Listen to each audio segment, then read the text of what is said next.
Muy buenas tardes, mi nombre es Valeria Acevedo y yo voy a exponer acerca del robo al lugar habitado destinado a la habitación o sus dependencias. Primero, cabe mencionar que nos encontramos ante un tipo penal de robo, ya así lo señala nuestro artículo 432 del Código Penal, el cual nos dice que el que sin voluntad de su dueño y con ánimo de lucrarse se apropia de cosa mueble ajena, usando violencia o intimidación en las personas o fuerza en las cosas, comete robo. Si falta lo que es la violencia, la intimidación o la fuerza, bueno, entonces el delito se calificaría como hurto. ¿Ya? En cuanto al tipo penal, bueno, este se encuentra establecido en el artículo 440 del Código Penal, el cual señala que el culpable de robo con fuerza en las cosas, efectuado en lugar habitado, destinado a la habitación o sus dependencias, sufrirá la pena de presidio mayor en su grado mínimo si se cometiere, y ahí da lugar a las clases de fuerza que se han de entender para configurar lo que es el delito de robo. Lo que nos compete mayormente es aclarar, en primer lugar, qué es lo que se entiende por lugar habitado. Ya las circunstancias del lugar no se refieren en absoluto a si se encuentran o no personas en el momento del lugar cuando se perpetra el delito, sino que más bien se refiere a si se comete en un lugar en donde viven o moran personas, donde realizan su vida familiar o doméstica. Asimismo lo señala el profesor Echeverry y también un fallo de la Corte Suprema el año 2001, 19 de noviembre, cuyo rol es 4361-2000. En cuanto al bien jurídico protegido, entonces nos encontramos ante un delito pluriofensivo, ya que tenemos como bien jurídico protegido la propiedad, pero además se encuentra la intimidad y el peligro que constituye este tipo de delito para la seguridad de los moradores. El atentado a la intimidad y el peligro es lo que justifica la pena de este delito. Algo muy importante es que debe existir la vinculación con la fuerza empleada. ¿Qué quiere decir esto? Que debe ser empleada para ingresar, para vulnerar la esfera de resguardo y destinada a la sustracción. Se genera una conexión subjetiva con la fuerza empleada, a burlar o quebrantar la esfera de protección. Acá tenemos distintos tipos de fuerza y es lo que lo diferencia del hurto, aunque la verdad eh, no es más que un hurto agravado, pero nuestra legislación lo que hace es establecerlo como robo, por ende lo eleva a la pena de crimen y ya deja de tener relevancia lo que es el valor de lo sustraído. ¿Por qué? Bueno, porque acá lo que se sanciona directamente es la fuerza. Se distingue entre fuerza física y fuerza normativa. Ya, si bien todo tipo de fuerza es necesaria para la aprehensión de la cosa, cuando hablamos de fuerza nos referimos exclusivamente a la establecida en el artículo 440 del Código Penal. ¿Cuáles son? Número 1. Escalamiento exterior. Este comprende 4 hipótesis. La primera es entrar por vía no destinada al efecto. Ya es la más general y se entiende como un despliegue de fuerza física usado para fin de burlar o ingresar a un determinado lugar por una vía que por naturaleza no está destinada para tal efecto. Número 2, segunda hipótesis de lo que es el escalamiento exterior, es entrar por forado. Y aquí lo relevante es que la persona, el malhechor que realiza el forado, además debe utilizarlo para ingresar al lugar. Y es lo que la distingue de la clase de fuerza que viene a continuación, que es entrar por rompimiento de pared o techo. Acá la hipótesis se entiende como medio para facilitar el ingreso, ¿ya? Si bien la ruptura en este caso se genera, a diferencia de la hipótesis anterior, esta se debe usar para ingresar. Bueno, en cuanto al forado, rompimiento de forado, o sea, rompimiento de pared y techo, esta se debe utilizar como un mecanismo para lograr el ingreso. Un ejemplo es que se rompa una reja, portón, etcétera, pero se ingresa a la mano para efecto de poder abrir la chapa y poder ingresar al lugar.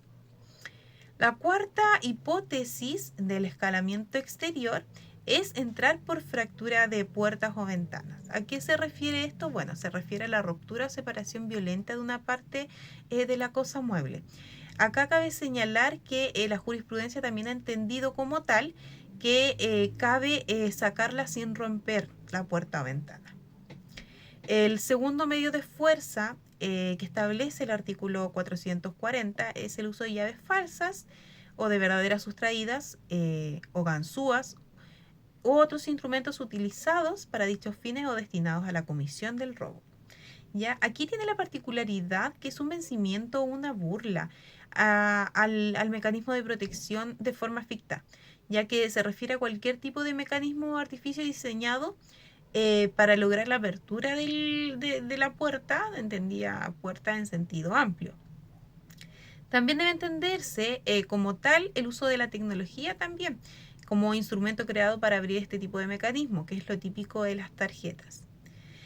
Se generan algunas problemáticas en cuanto a la hipótesis de lo que se debe entender o no por llaves falsas, ¿ya? Pero se ha entendido que las llaves extraídas son consideradas llaves falsas ya que pierden el destino que le ha dado su poseedor.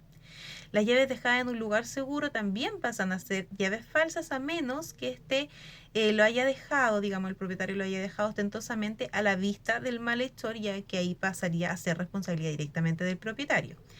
La llave indebidamente retenida también pasa a ser una llave falsa. La llave de la empleada facilitada a un tercero, bueno, aquí también se considera como llave falsa, ya que falta el consentimiento del dueño. Y la llave del arrendador, en donde hay que distinguir si hay o no consentimiento, en cuya negativa también se entendería como llave falsa. En cuanto a la tercera hipótesis de fuerza que establece el artículo 440, son los casos especiales de fuerza ficta. ¿Qué se entiende por fuerza ficta? Bueno, el artículo 440 del Código Penal nos da tres opciones de lo que se entiende por tal. Número uno, la seducción de trabajador de casa particular. ¿A qué se refiere esto? Se refiere a conquistar o seducir la voluntad de un doméstico para poder lograr el ingreso al lugar, pero acá también se toma en consideración un elemento subjetivo. Y es que esta seducción no vaya solamente destinada a lograr el ingreso, sino que también vaya destinada a lograr la sustracción misma de la cosa mueble. En cuanto a la segunda hipótesis de fuerza ficta, encontramos lo que es entrar a favor de nombre supuesto, que se refiere más que nada a entrar a nombre distinto u otra identidad, lo cual permita obviamente el acceso al lugar. Por ejemplo, hacerse pasar por sobrina, tía, primo, entre otras cosas. Y la tercera clase de fuerza ficta es entrar con simulación de autoridad. Aquí cabe destacar que esta debe permitir el acceso al lugar. Un ejemplo sería em, em, entrar a nombre de PDI, entrar a nombre de carabinero. ¿Ya? Cabe advertir que en las hipótesis de fuerza ficta, en cuanto a la primera que se señaló, si el elemento subjetivo no se encuentra, si la finalidad, digamos, la finalidad de seducir a la trabajadora para que se logre el ingreso al hogar no es destinada a sustraer la cosa, bueno, en ese caso estaríamos hablando de hurto netamente y no de robo. Así que eso, espero que le haya gustado mi aclaración, mi exposición y haya quedado comprendido por lo menos este tipo penal. Muchas gracias. Bueno, el abigeato es un delito de gran relevancia en el ámbito rural y ya que afecta directamente a la economía de los ganaderos y la propiedad animal. Bueno, este delito se da más en nuestra zona sur de nuestro país y también es históricamente relevante. Bueno, el delito de abigeato, el concepto y el bien jurídico protegido es principalmente el abigeato consiste fundamentalmente en el robo o en el hurto del ganado o bestias. Es una figura penal especializada que separa la sustracción de animales de delitos genéricos contra la propiedad. Bueno, vamos a hablar principalmente también de la etimología, que es importante abordarla, ya que proviene del latín abigere, que significa arrear o echar a las bestias por delante, describiendo la acción típica de llevarse a los animales. El bien jurídico protegido es principalmente el patrimonio del dueño del ganado, con un énfasis particular en la protección de la actividad ganadera como una fuente de riqueza nacional. También hay que analizar el tipo penal, bueno, que la conducta y el objeto. La conducta típica de este delito es la acción principal, es el apoderamiento, principalmente con el ánimo de lucro de los animales, sin el consentimiento del dueño, asimilándose a las figuras como de hurto o de robo. según si media o no fuerza o violencia.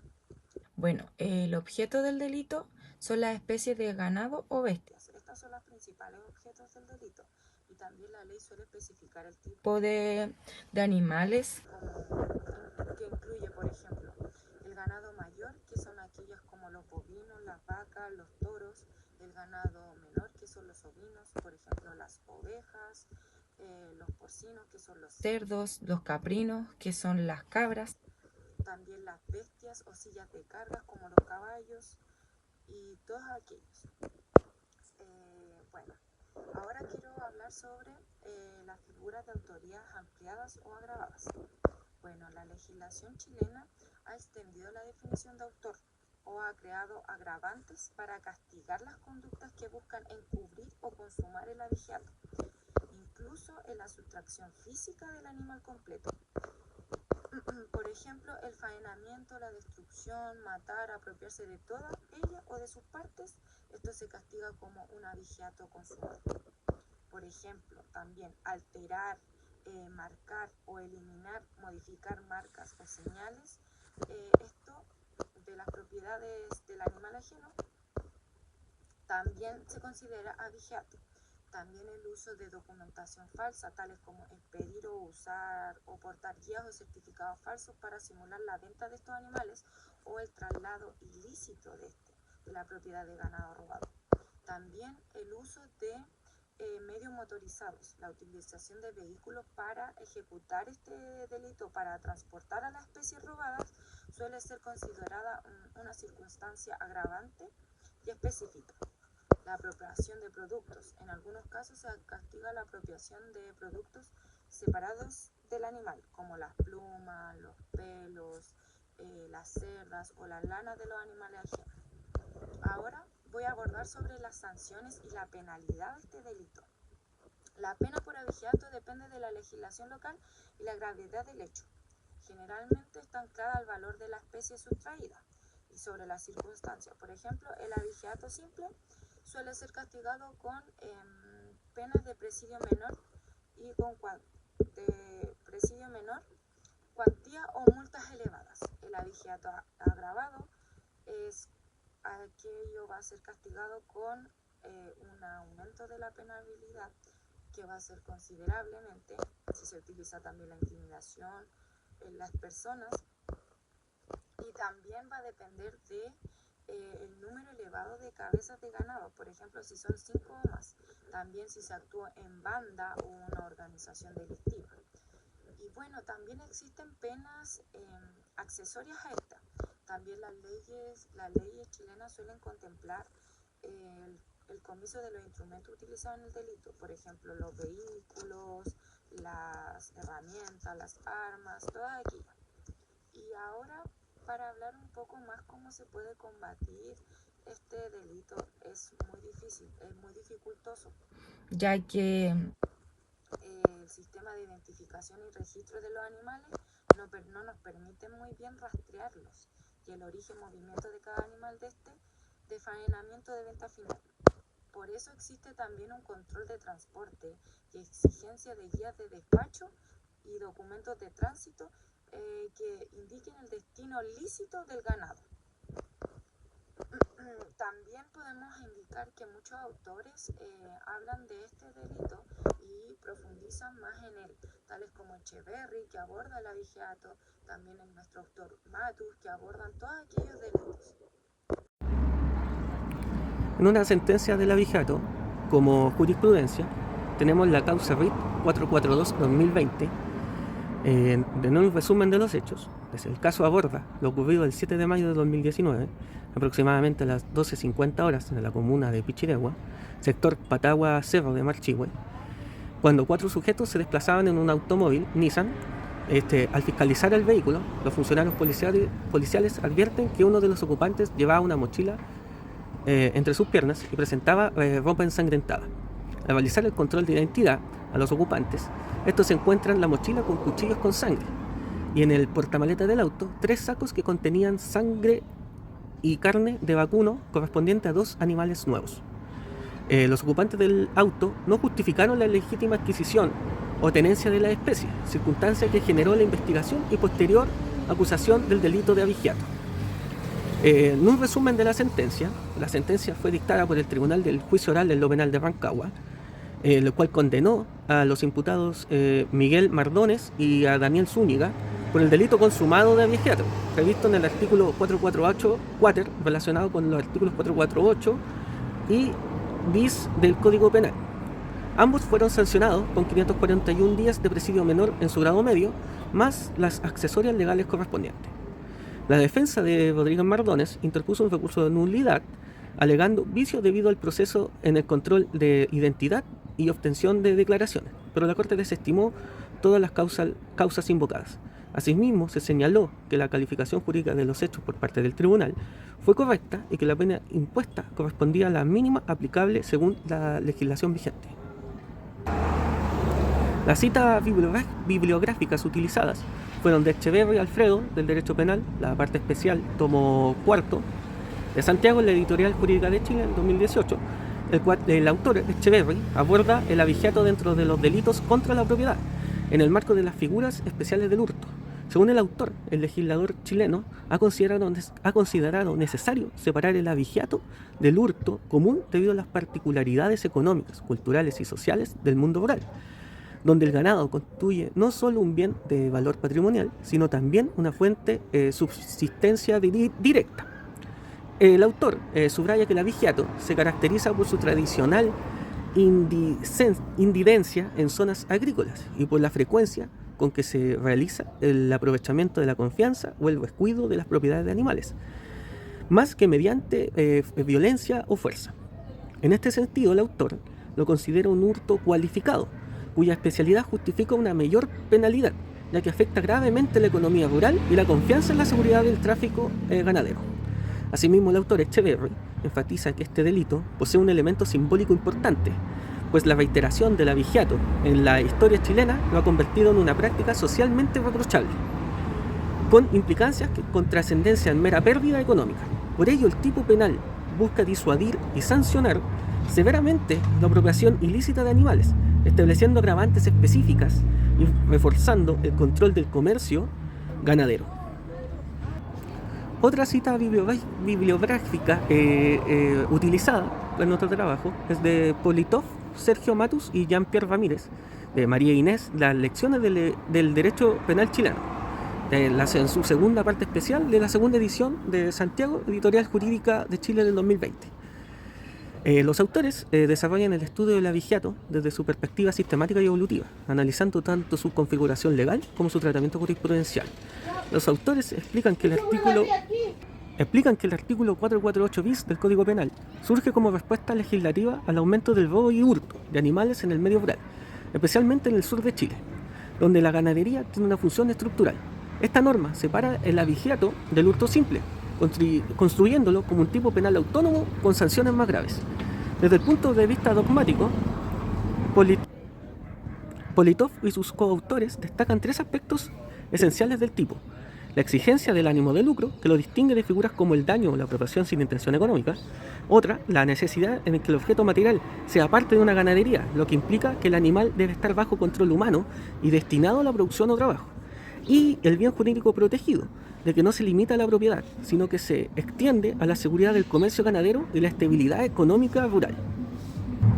En segundo lugar, tenemos la sentencia sobre el delito en robo en lugar habitado. Para ello tenemos la sentencia del 23 de diciembre del 2023, el cual, en el resumen de los hechos, alrededor de las 6:50 horas, Américo Omar Guerrero ingresó escalando el muro perimetral del domicilio ubicado en calle Mar Adriático número 5351 de la comuna de Peñalolén, sacando unas puntas de tiburón para acceder.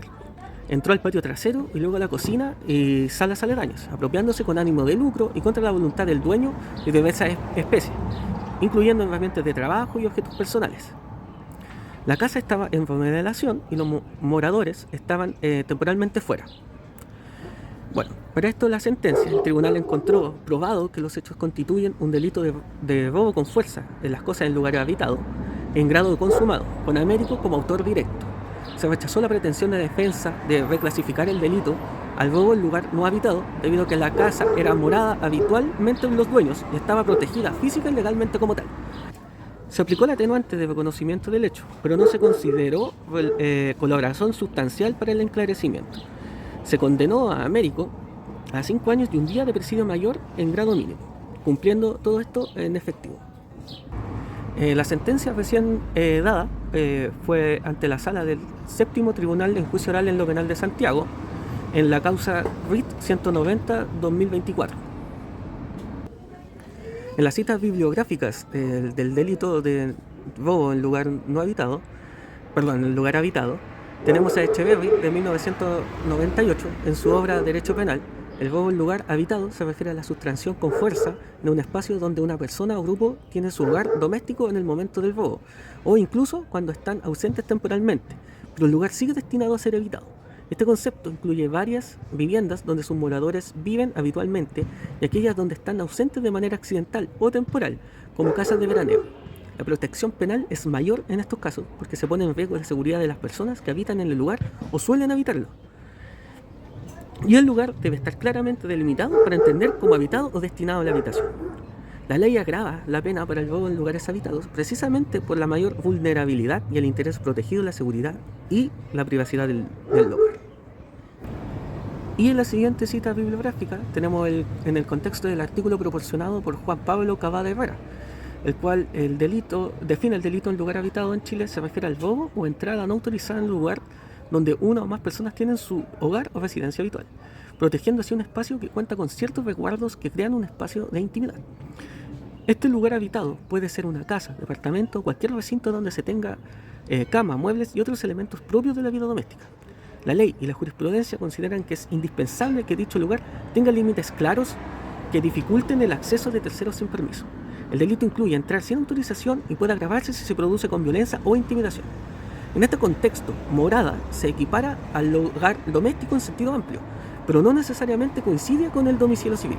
Además, hay excepciones en las que la entrada no es delito, como cuando se hace para evitar un mal grave o prestar auxilio.